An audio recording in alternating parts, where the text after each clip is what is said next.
dude.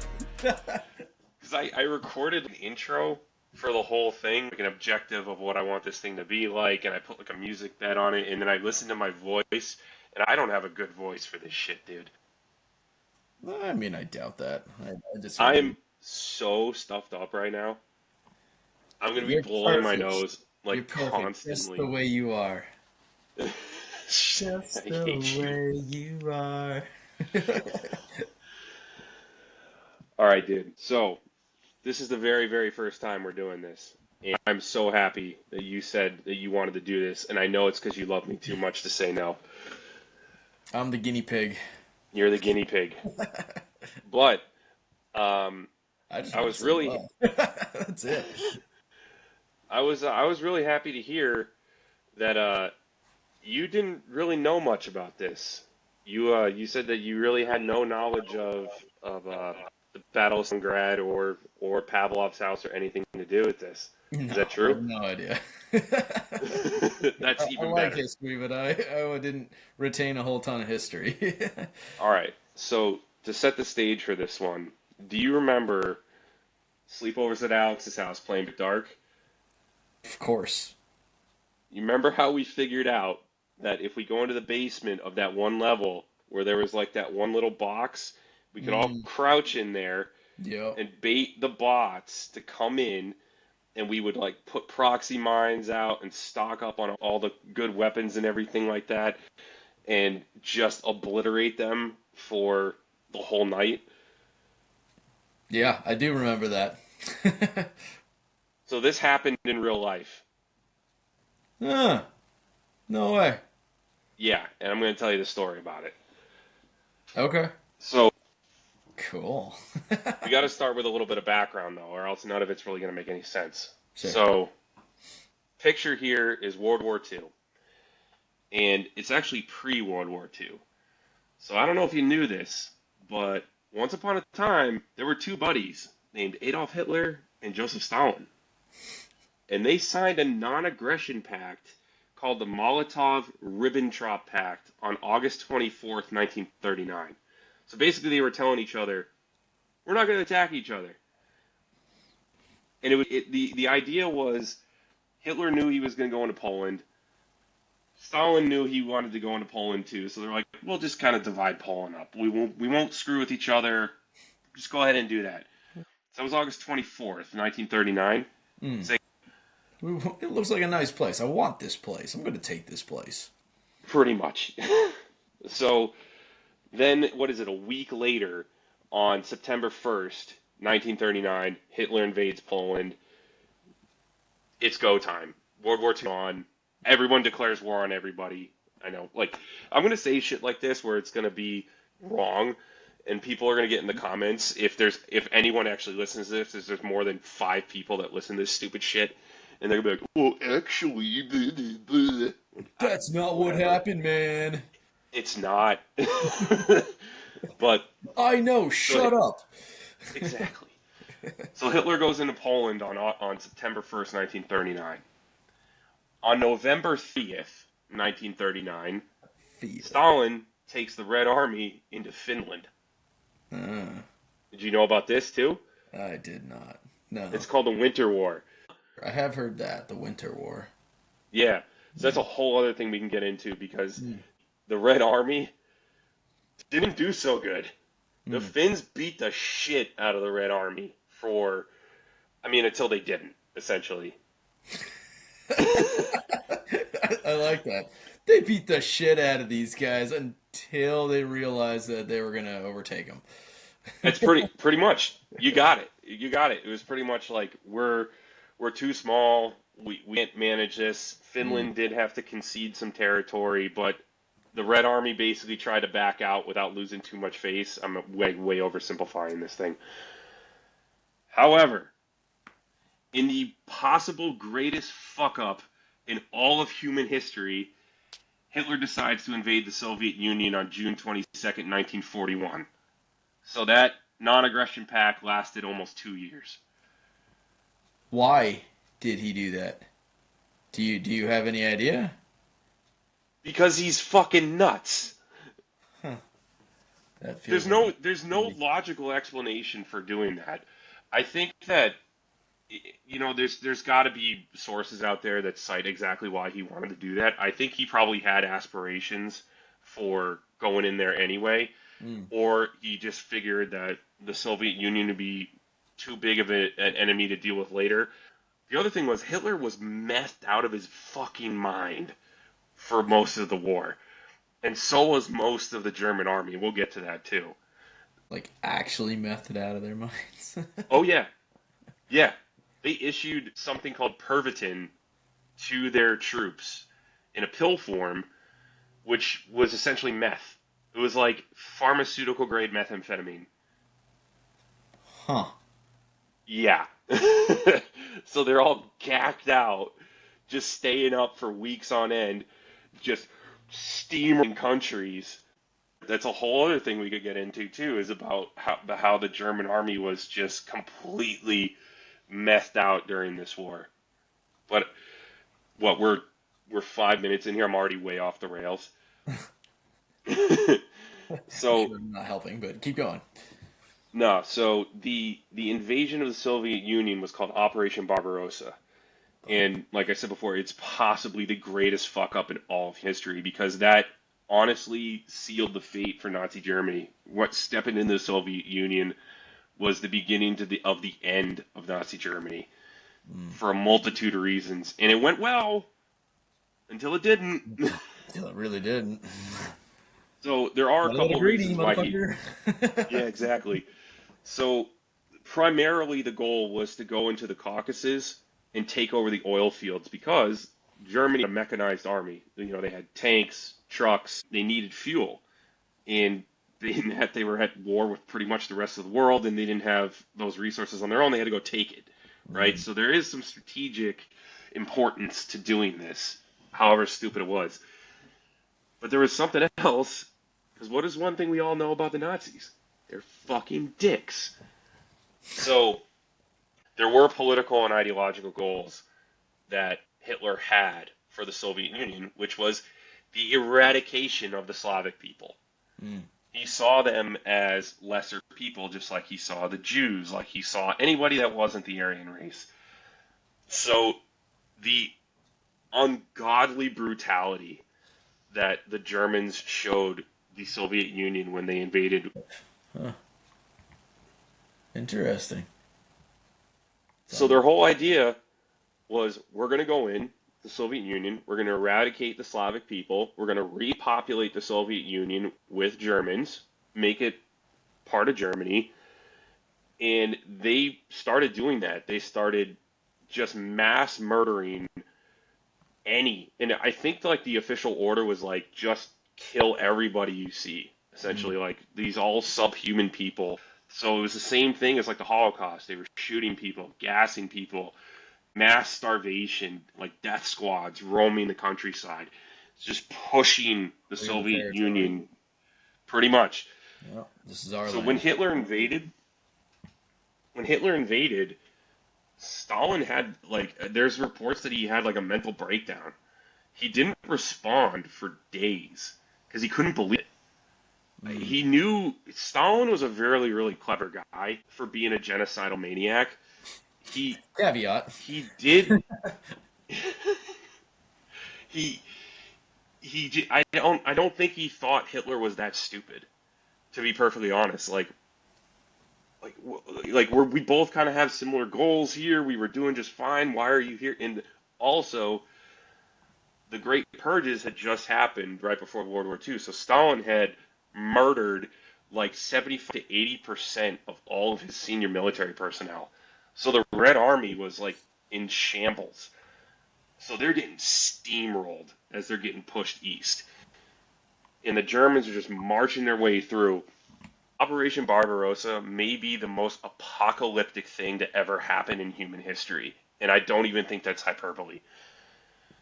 So by December of 1941, so we're talking 6 months, there were 10 million plus people involved on both sides of this operation with 8 million plus casualties. It's Yeah. just unfathomable how many people were killed and hurt because of this operation in 6 fucking months, dude. Like, Yeah. Wow. so now we have the sunk cost bias. I'm already in here. I've already killed a bunch of people. I got to keep going. I'm in over my head. I got to keep going. So this leads us to Stalingrad. So Mm. the city of Stalingrad itself is of questionable strategic importance to what the Germans were trying to do.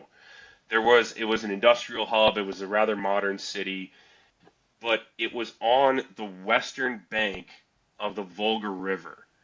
And it was being that it was on the western bank, it actually sat between two rivers, the Don River and the Volga River.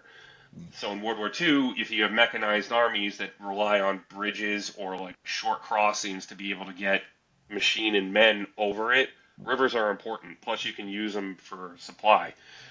So there is that. There is the industrial hub, which is making primarily tractors and like engines that supply the Soviet Union. But really, what it is the name Stalin, Stalin. Stalingrad. Stalingrad. Hitler saw this as an opportunity to go and take the namesake city of the rival dictator. Yeah. And Solid thinking. Stalin felt the same on the converse. Hmm. So what do we have? We have a pissing match between two homicidal, complete maniacs, right? But herein lies the problem for the Germans. They're the invaders. They've already been doing this for about a year. And nobody has learned from history. So one of the podcasts that actually inspired me to do this is a podcast called Lions Led by Donkeys. They have a catchphrase on there called "Time is a flat circle." Hmm.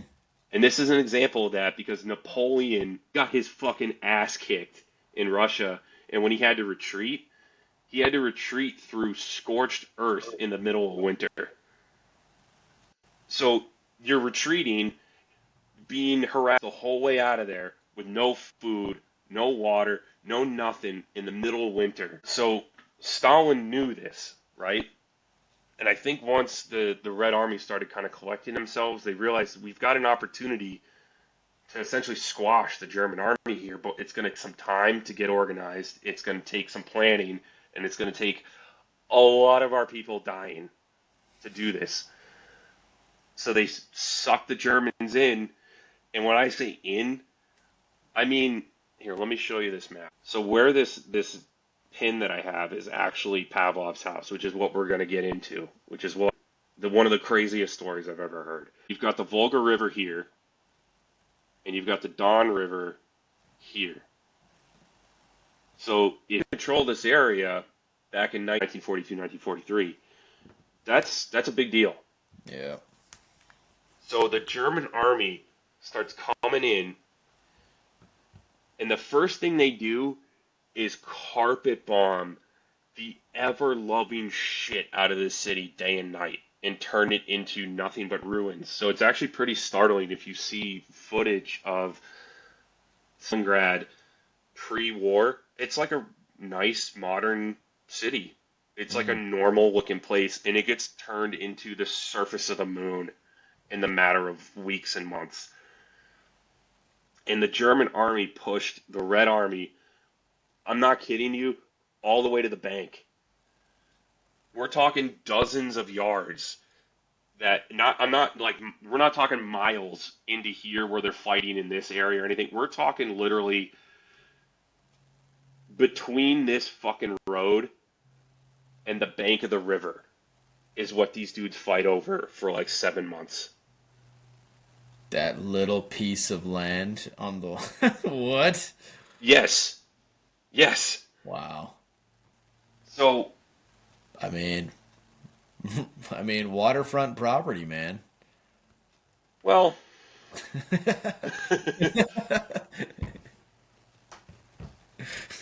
No, I mean, but it makes sense. I mean, it makes sense. You control part of the river, really, and that brings up so much opportunity.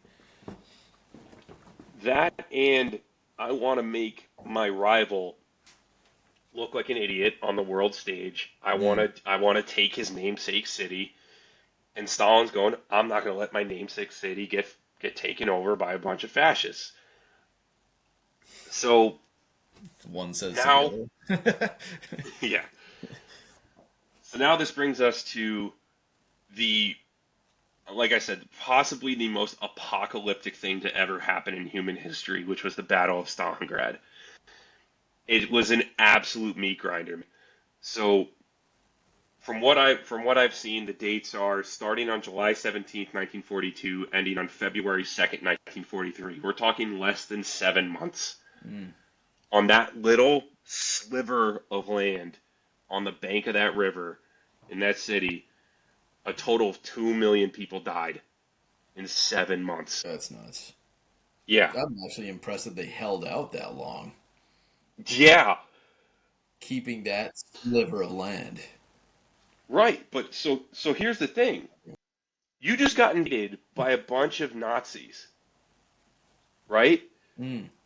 So you've got the Red Army on one hand, who's fighting for their home. You get these people that don't want to be taken over. They know what's happened to them on the western side of the country. They know all the atrocities that the Wehrmacht has been inflicting on them the whole time in. They know it's coming for them. There's no surrender. Mm. They have to hold out. They really don't have a choice, and they're fighting legitimately for their home. They're also on their home turf, so they have the ability to be resupplied. They have the ability to. They know the terrain. They know the weather. They know all of this. They have that like that esprit de corps, that feeling of like we have purpose here. On Hmm. the flip side, the Germans at this point are walking zombies, Sure. being moved forward by an absolute maniac for reasons they don't give a shit about anymore, other than I can't go anywhere. I can't get out of here. Where am I going to go? I've got So, hundreds upon hundreds of miles to go back to some sort of friendly line. If I do try to do that, I'm going to die anyway. Like it's being a German soldier at Stalingrad is probably one of the worst positions to be in all of human history, but you're also a Nazi, so fuck you. but you also should probably die anyway, so whatever. So you were saying like, oh, it's actually impressive that the Russians held out that long, and it is. But Joseph Stalin issued a very famous order called Order Number 227, which was called the Not a Step Back Order. He literally ordered the entire Red Army to not retreat. So have you seen Enemy at the Gates? Hmm. Yep. So that's about Stalin. It's a dramatization about Stalingrad, but it takes place at Stalingrad. So there's that famous scene where they're in the boats crossing the river, Hmm. and there's a machine gun position behind the boats that's shooting their own people as they're retreating. So that's Order 227. It Really? did happen. There were barrier troops that was largely manned by the NKVD, which is like a precursor to the KGB. It's like the Soviet secret police Sure. that were ordered and did shoot retreating Red Army people. They shot their own people. It wasn't on like a mass scale. I don't think it really happened like, a crazy amount, but it did happen. Yeah. So Huh. you got two sides. They got nowhere else to go, man. But the Russians have something the Germans don't, which is the ability to be resupplied. So in one of the greatest feats in all of human engineering, as the Germans were moving east, the Russians packed up and moved entire factories, entire cities east, Hmm. so deep into the Soviet Union that they could keep them running and keep supplying their own troops with armaments. Sure. So the Germans really didn't get much of anything as they moved east. And the Russians scorched the earth as they went. So if there's one thing Russians are really good at, it's having zero regard for their own people's lives. And holding vendettas. Yes. All right. So before we get into the meat of this, Steve, anybody listen to this, you have to call him Steven now. Steve, yeah. You're a rather well-traveled individual. Have you been to Russia? No, I actually have not. I have You've not. not. I actually thought that you may have. No, no, unfortunately, I have not. I had the opportunity, but I ended up not going. But That have you been to any like Eastern Bloc countries like that? Like, have you been to Ukraine? Have you been to? no, No, no. no. Okay. Been to a fair bit of Europe, but not quite a bordering Russia at all. All right. Well, I was trying to see if you had a sense of what that terrain was like. So Yeah, the no. the ter Sorry, bud. the terrain leading up to Stalingrad is essentially just flat steppe. It's Mm, just flat wasteland for miles upon miles in any direction. And then mm, you hit at what was called Stalingrad at the time, it's now called Volgograd, but that was like the only city there, right? And the Germans, like I said, bombed it into utter oblivion. sure. This ended up being a problem for the Germans. It ended up being an advantage to the Russians. So something that humans have learned in urban combat is one, urban combat is really bad and really hard. And two, attacking urban centers is even badder and harder. Okay. Three, attacking urban centers that have been destroyed is a death trap. Because they no longer care. Not necessarily. It's because every single rock, stone, piece of debris is a potential booby trap or fighting position. Mm, sure. So the Germans actually named this type of fighting Rattenkrieg, which means rat war. There's multiple stories of hand-to-hand combat with fucking shovels and pieces of board and bricks. Like it was brutal. I don't know what building it was, but at one time there was a building where it was essentially like an asshole sandwich where it was like you had Russians on one floor, the Germans under them, and then the Russians under them, fighting between floors, fighting between rooms. Jeez. And the Russians are really good at this. And they were armed in a certain way where it was to their advantage. They had submachine guns, those I think they were PPSH 41s that were bullet hoses that Mm, just meant for fighting like this. So now you've got a bombed out city. The Russians are completely, or I should say the Soviets. It's because it's everybody from the Soviet Union came. It's not just Russians. It took place in Russia, but they were taking huh. people from all over the Union. And you've got starving, zombied, probably out of meth Mm. Germans at this point. No food, no hope of resupply, no hope of reinforcement or anything. It's And they're just, not even having fun anymore, man. oh no, they stopped having fun a long time ago. We ran out of meth. Can we turn back, man? Like for real. It's like, I'm ready now. So now this leads us to our perfect dark scenario, Pavlov's house. Mm, So the reason why I wanted to talk to you about this is because there's so much lore, so much myth around this particular event, this particular structure. It's kind of hard to find what's fact and what not, what's propaganda and what's not. We'll get into all of that. On September 30th, 1942, so we're talking 2 months into, or maybe almost 3 months into the Battle of Stalingrad, that particular building was an apartment building. It was a four-story apartment building, standard Soviet era construction, just like nameless, faceless brick building, you know. mm. And the Germans controlled it. Why the Russians wanted it back so bad, and why the Germans also wanted it, there was strategic importance to this building. So, because the entire area surrounding it had been completely bombed out, this building kind of stood almost alone. I have some pictures that it's kind of hard to tell, but there was a clear line of sight for about a kilometer in any direction. So if you held this spot, you held a commanding view of an entire area. And for the Russians, this meant forward observation. You know what Sure. forward observation is? Nope. The ability to call in artillery. Oh, sure. Yeah, yeah. Got it. So this Sure. leads us to our first thing of lore and myth, is that sometimes when Pavlov's house is talked about, it's talked about like, oh, all this crazy fierce fighting. It was some of the heaviest fighting in the war. I think some of that is true. However, the heaviest part of the fighting took place north of Pavlov's house.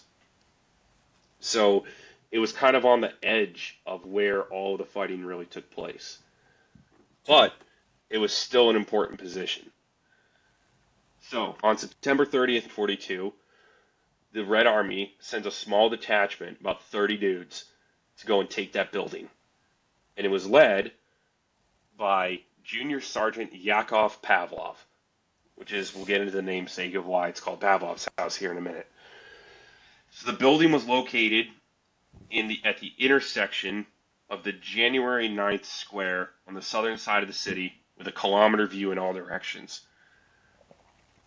The Soviets kind of creep their way up to it with a small team and raid the house. And I'm talking hand grenades, close quarters fighting. Get the job done. They did. Only 4 dudes made it, but they did it Jesus. Out of how many? at about 30. 30? I think it was like Wow. 27 to 30. So it was a high price to pay, but they fucking did it. And one of them was Pavlov. So they survived the raid, displaced the Germans out of the building, and they held out, just those 4 guys, for 3 fucking days against counterattacks until they could be reinforced, which they were. And about 30 more guys showed up to the building. Now we're getting into where this becomes a fortified death trap. So part of that 30-man team that showed up, one was called Lieutenant Ivan, I'm going to butcher this name, Afanasev, and he's the one that actually took control, like official control of the building. Sure. And there was another guy named Senior Lieutenant Ivan Nuamov. Those 2 guys will come back later. These are important people now. They are, dude. So I think the reason why they called it Pavlov's house is just because Pavlov was one of the first guys in there and Mm. held it. So even though he wasn't in charge going forward, it still took on his name. But the real name that they called it was Mayak, or the Lighthouse. Mm. And that was actually written on maps. The reason why they called it the Lighthouse was because Vasily Chuikov, who was in charge of the kind of the direct battle of Stalingrad, he was one of the senior Red Army officers at Stalingrad, issued Order 197 on October 1st, 1942, and it reads, "Every trench and every dugout should be reinforced, and each building shall become a towering fortress. All of these measures are aimed at making our defense unbreakable, for all the furious attacks of the fascist troops will shatter upon these obstacles as sea waves are broken by granite rock." And these are what these fucking dudes did, man. They turned that place into a absolute fortress. There's one quote by a Red Army soldier named I think you pronounce it Georgy Patansky, where he said, "Some days we face 10 or a dozen German attacks." And the defense of this building went on for 58 days. These are just 4 guys. Or, No, in no, other now we're words, up to, 30 plus, but now the initial defense were after they took the building and held out for 3 days before they reinforced. That was just four four dudes. guys. Now we got 30 Yeah, more, something. now we got about 70 to 100 in the building. Okay, cool. So the Russians, or excuse me, the Soviets made a concerted effort to fortify this position. So they dug communication trenches from the river bank, which is only about 500 yards away, and another one to Gurgat, Gergard's Mill. I'm butchering this name. So this was a mill building that was about 500 feet away from Pavlov's house, which there was intense fighting around this building the entire time. It was blown up and reduced to ruins, but it was also where there was a command post. So the Red Army had the ability to get reinforcements through these trenches, communication through these trenches, food, ammunition. They were able to keep this going. The Germans did not. So some of the fortifications were about 70 to 100 Red Army defenders. There was 4 separate layers of barbed wire and minefields surrounding this whole place. It had 2 heavy machine guns, 2 light machine guns, 4 PTRS-41 anti-tank rifles. Those come back later. 2 mortars, and a variety of rifles and other just, man automatic weapons. Hunker down, dude. Get ready. It's gonna be fun. They started farming Nazis for XP, man. Just annihilating these dudes. XP. I love that. So this is where some of the legend comes in. Is like I've heard that guys were saying like, oh, we had to kick bodies out of the way, like move German bodies out of the way so we could actually have like firing positions because they were stacked so high and all this shit. Some of those barriers. That did happen at a place called the Chosin Reservoir in North Korea during the Korean War. I'm sure it's effective.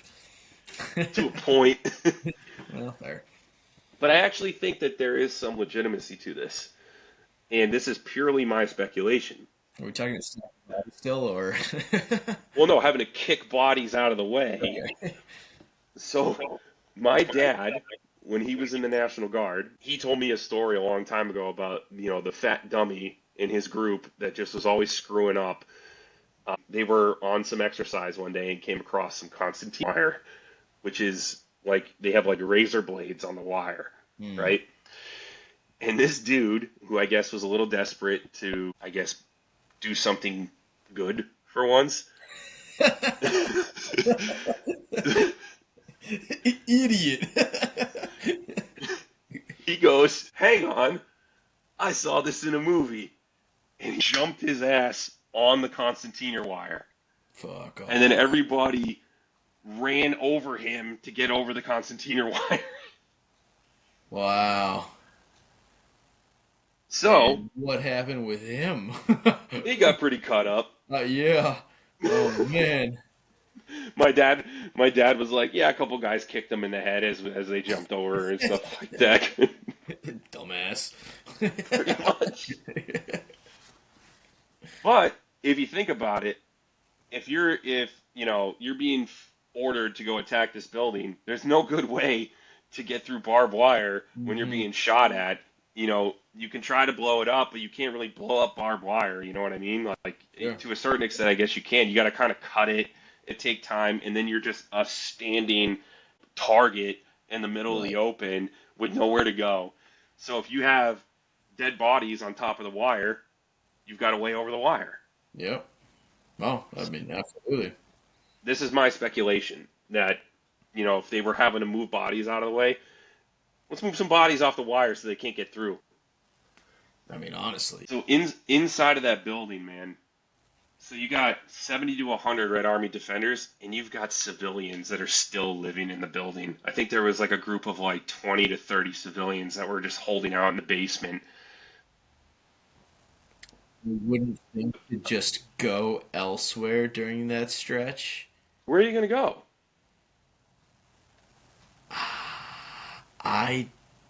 I mean, fair, I guess. Like, you're saying that they can't like go back to like I don't know, further into Russia or the Soviet Union? No, and they got nowhere to go. So I don't really know if was particularly like for a Soviet citizen in the 1940s, but where you lived was where the government told you to. Mm. So you got nowhere to go. Like, and if you try to cross the river, how are you going to cross the river? Boats are only going in one direction. They're coming to you. Yeah. All right. Fair enough. They Fair. did evacuate. They did evacuate civilians to a point, but then it gets to a point where you just can't. I mean, the guys that are crossing the river are being dive bombed by Stuka dive bombers in the river, being hit with artillery. Like, crossing the river is just as much of a bad idea as it is to stay in the building. Sure. Well, I guess in the building probably the safest place to be with all the artillery and barbed wire and I guess suited up with men. And you have access to food. And you had access to food. Grub every day, man. Wow. From things that I read when I was looking this up, like the Red Army defenders were trying their best they could to take care of the civilians too, right? Because these are their People. Yeah, they're people. Yeah. There was actually a baby that was born inside of Pavlov's house during the fighting. Yikes. Yeah. So the basement was actually a very important place, and so was the roof.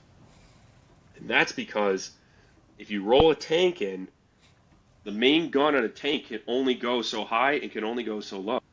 Mm. So the Russians knew this, and this is where those anti-tank rifles came in, and Pavlov actually manned one of these rifles. So sometimes the tanks would come in as close as 25 meters. So we're talking like a nice first down pass. You know what I mean? Sure. But with the gun unable to go all the way up to the roof, you got dudes on the roof with an anti-tank rifle. Where's the weak spot on a tank? Yep. Right in the dome. So they could just light off an anti-tank round right into the tank. Now you've got another natural barrier with a bunch of dead Nazis in it, with all the ammunition cooked off. It's not going anywhere. Now you don't have to worry about that tank. I love it. Cool. How many tanks did they crush? Do you have? I don't know. Be a bad, yeah. Never mind.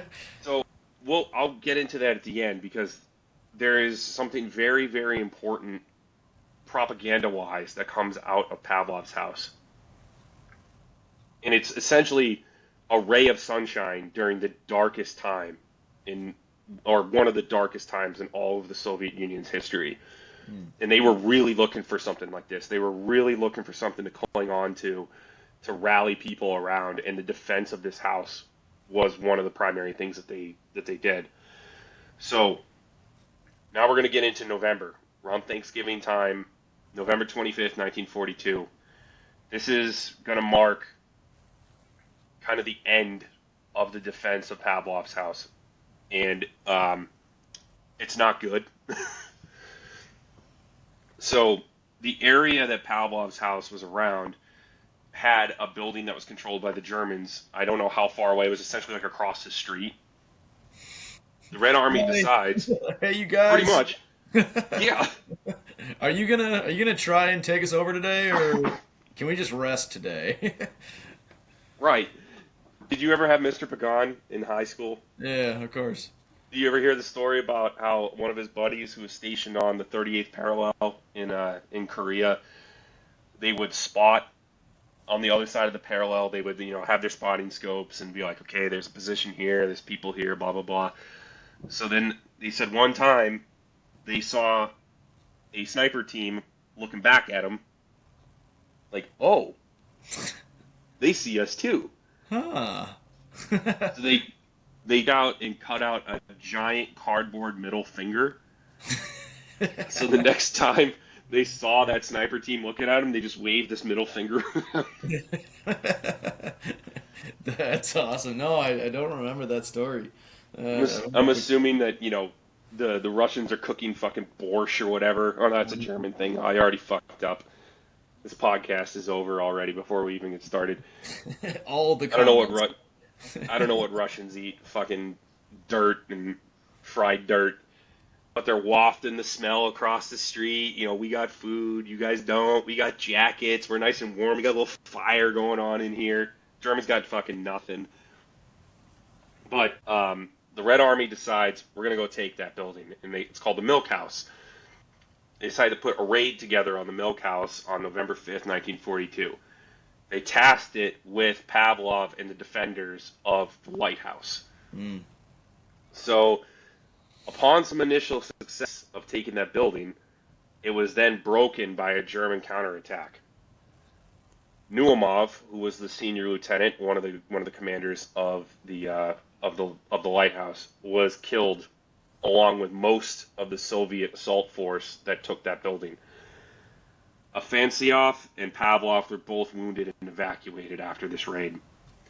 Afanasyev had 25 shell fragments in his body and lost one of his legs.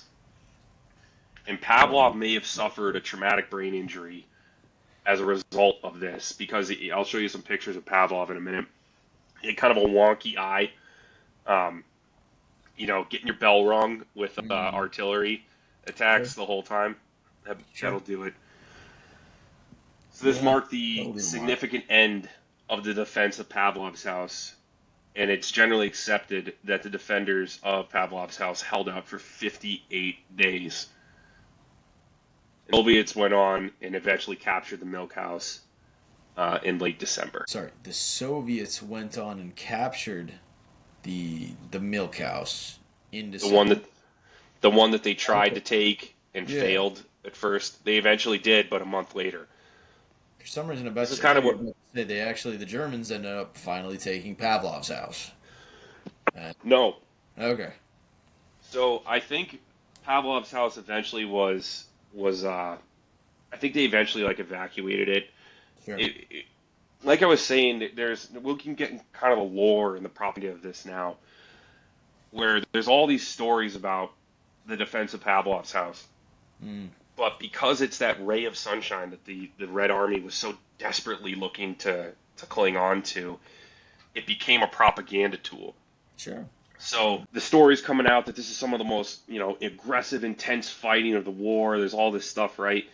But there's a few questions that it kind of doesn't make much sense if you look at it for too long. First off was, why wouldn't the Germans just hit it with artillery and just bomb it into oblivion?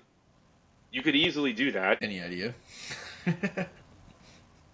My speculation is that because that southern part of the city where the fighting was taking place, they were tied up further north. They had to use the resources further north. Maybe they couldn't move their artillery in range enough. The Germans, I don't think, were thinking of that particular one building as much as the Soviets were. You got to remember, the Soviets are clinging on to this like, we are bodying Nazis all fucking day here. Let's just keep killing them. Let's just keep the good news coming.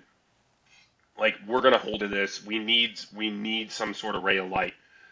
The Germans just don't want to die at this point. The Germans were really, I think they knew they were fucked pretty early on in the Battle of Stalingrad. Once that became this stalemate along the bank of the river, and they realized, like, we're not breaking through, we're losing resources, we can't get resupplied, we're being told we got to keep going. And herein lies another question.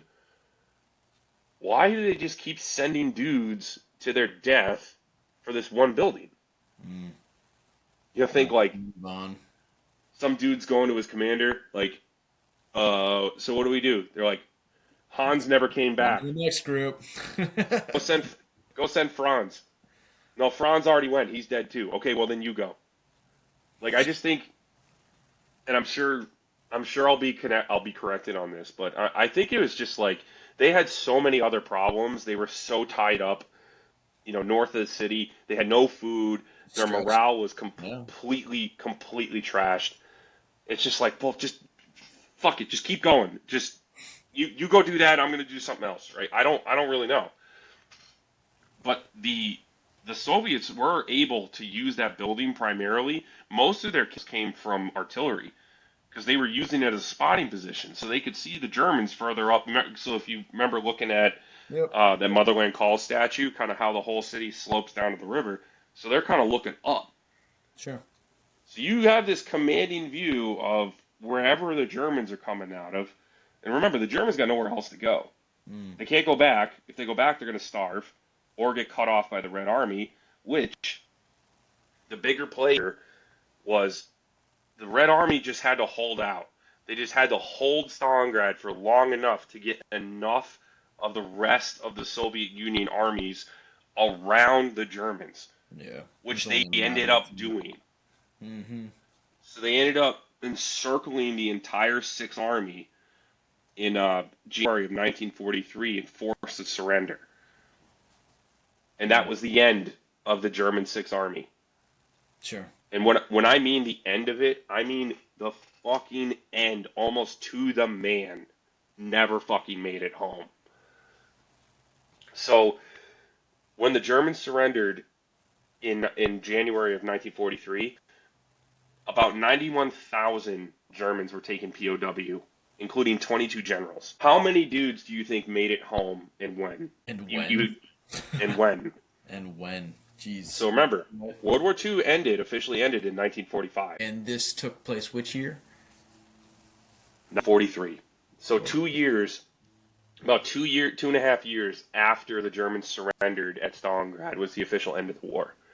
So 91,000 guys just from Stalingrad. So not talking any other parts of the war, but 91,000 of Wehrmacht soldiers were taken POW at Stalingrad.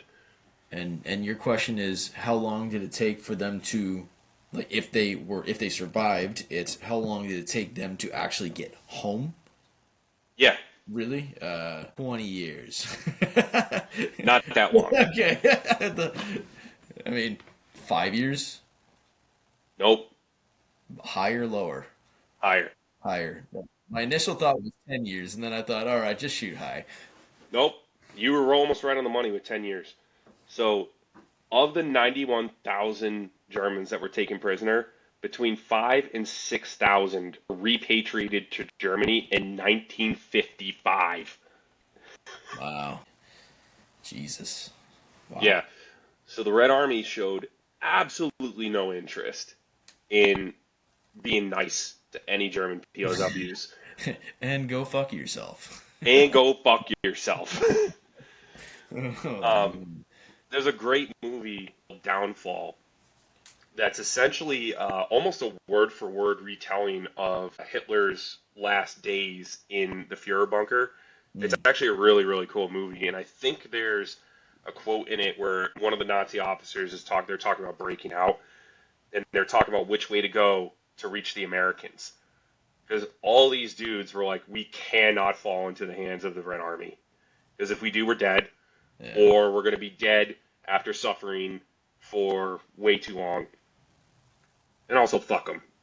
Yeah. The Eastern Front of World War II was one of the most horrific things that ever happened in human history.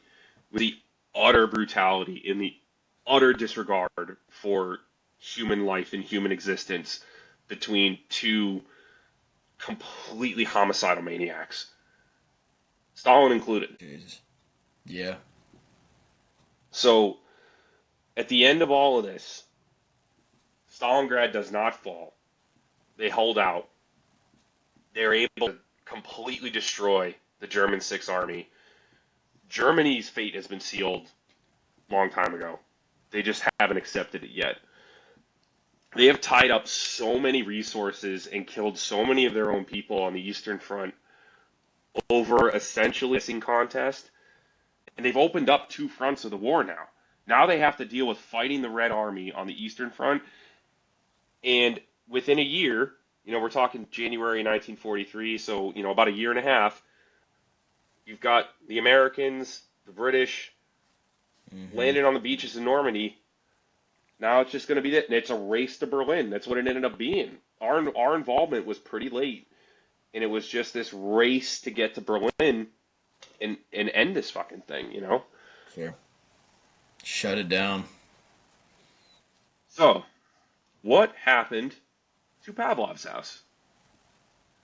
Well, the Red Army really did view this as a propaganda tool and something that they needed to preserve. And it was so important to them that it was one of, if not the first building reconstructed after the battle.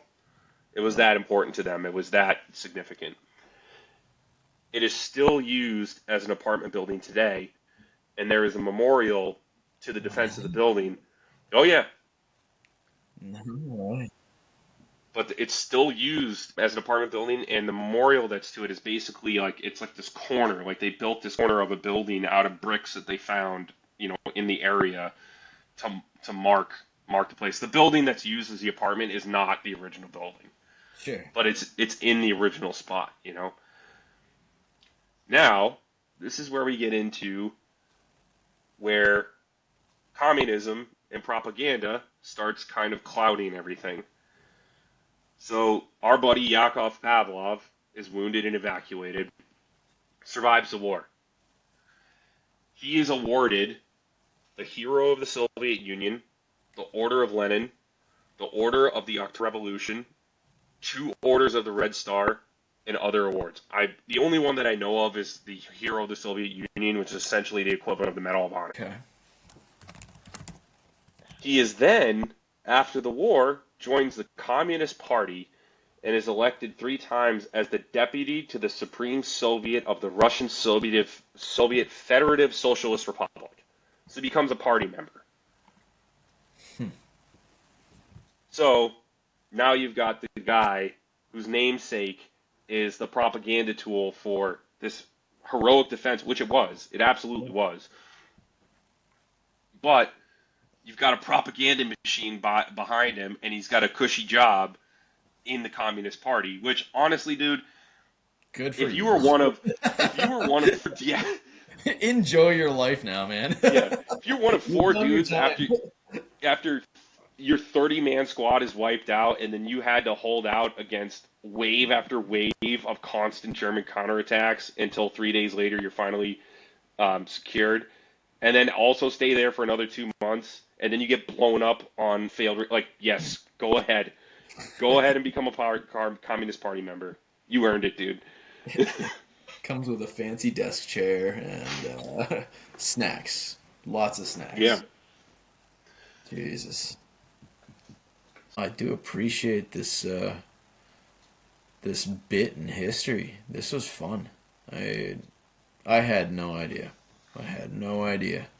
And that it almost makes me feel bad for the Russians at the time, because they were invaded out of nowhere, and it's almost like friendship was broken. And friendship was broken, and he was just like, why are you invading me right now? We had a thing. Exactly. We were friends. And then they become the underdogs, because granted they're in their own territory, but they've got fewer people and tons of turmoil already inside the country. But wow, no, that is I guess from your perspective, hearing that story is it's really cool. It is. Yeah, and you think you should feel that way, it. On the one hand, you do have an oppressive regime that strategically murdered its own people, Yeah. which is the Soviet Union. Yeah. The Holodomor, I believe, already happened previous to this, which is the systematic starvation of Ukrainian people because of the collectivization of farming. So there was plenty of food. Stalin just wouldn't give it to them. He would just take their food and export it, trying to starve them out. So on the one hand, you've got this regime, this communist regime has absolute zero disregard for their own people, right? And on the other hand, it's like we're facing extinction, and there is something I don't want to come across like complimentary to the Wehrmacht, to the Germans in World War II. They did know how to fucking fight. Mm-hmm. The Blitzkrieg tactic was something the world had never seen and never had to do before. So there's actually a really cool animation. I could send it to you. that shows how it works. So basically, it's like a needle poking its way into flesh. So if you have like a defensive line, if they just bolt through you in one spot, once they get in, it's like an infection. You can't close that up. So they would defend either side of it and have a flowing line of man and material through the middle and never stopped. It Sure. just was always moving. So they're keeping people away in either direction from getting to that middle line and reinforcing themselves from the outside. And the speed at which they were able to take over most of Europe. So you're talking, invading Poland in 1939, invading the Soviet Union and making it almost to Moscow. They literally were on the outskirts of Moscow. They made it that far in 1941, 42. Talking 3 years, taking over most of Europe. You know, It's unbelievable. and it is. It's absolutely unbelievable. I don't think it could be stated, or I don't think it can be overstated just how important World War II really was to human existence.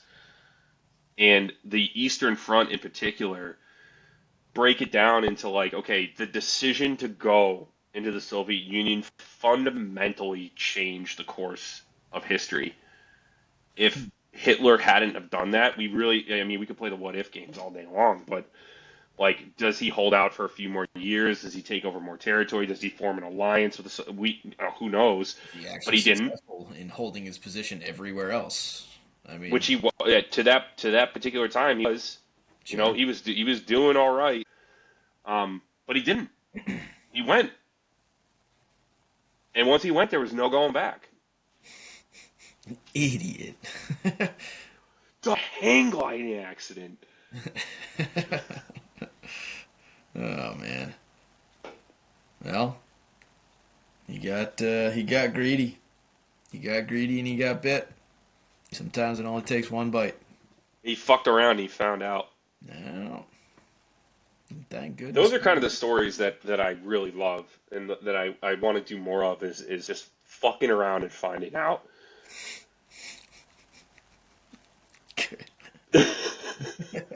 You talking like podcast wise or like life wise? Fuck around and find out. Well, I don't want to fuck around and find out.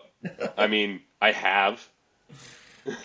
We all know I have, but the times where it's like you just stupidity or dumb luck, bad luck, good luck, because it's you can plan all you want. It's that Mike Tyson quote: "Everyone's got a plan until you get punched in the mouth." Yeah. Then what do you do? I think stories like this, where you could have a whole college course on the Battle of Stalingrad, Sure.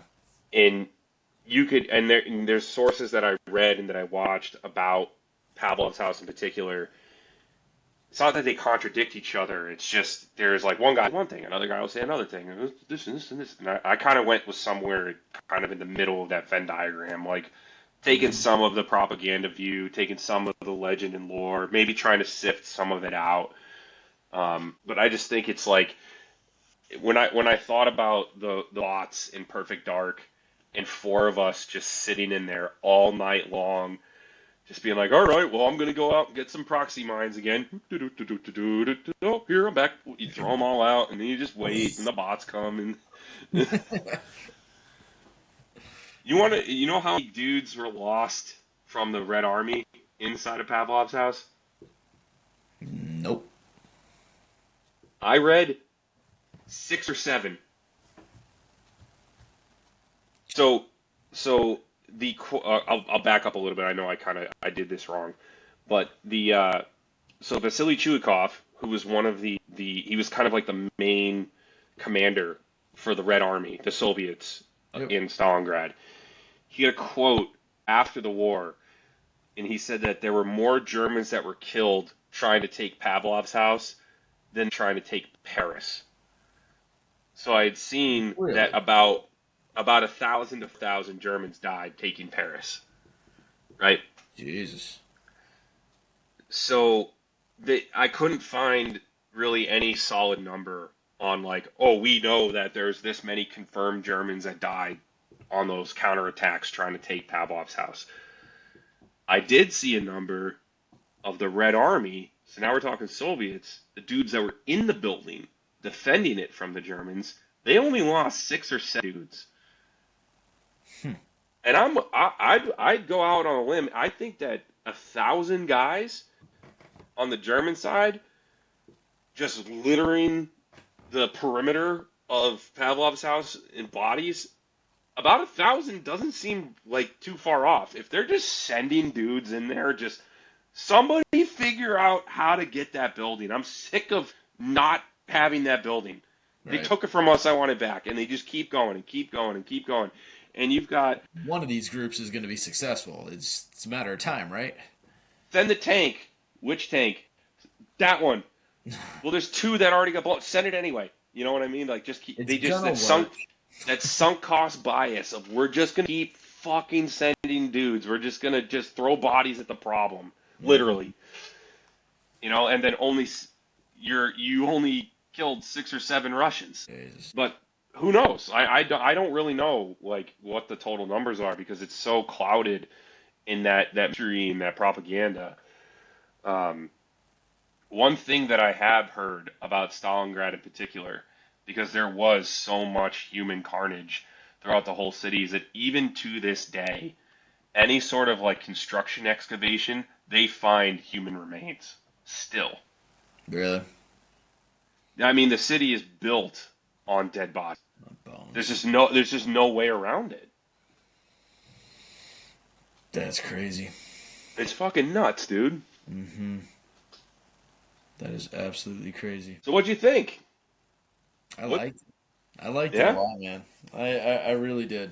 I really did. I mean, you're so passionate about this stuff too, and it makes it just so much more fun to listen to. And it's like story time. I mean, I'm enjoying learning something new, and you tell a good story because you're passionate about it, and Yeah, it's dude. cool. It's cool to you.